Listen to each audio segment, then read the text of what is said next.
Dito sa probinsya ka-farmers, pag gusto mo ng ulam, walang problema. Ayan na, sa mga gilid-gilid lang. Ngayon, ang ulam natin is gabi. Alam nyo na kung anong gagawin natin dyan ka-farmers. Libre lang yan sa ating bakuran.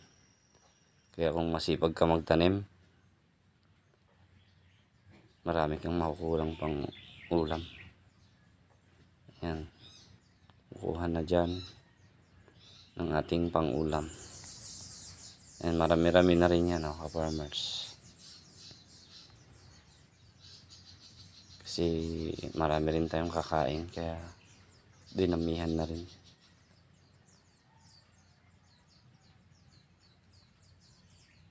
Ayan, dami na yan, ka-farmers. Ayan, pagkatapos kumuha, ka-farmers, ayan, linisin na. Para maisalang na natin yan. Makaroon tayo ng masarap na ulam.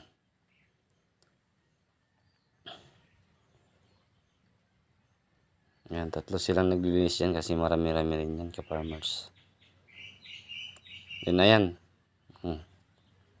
Niluto na agad yan, ka-farmers. Laing yan.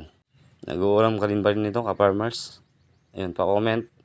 At maraming salamat sa inyong panonood, ka-farmers.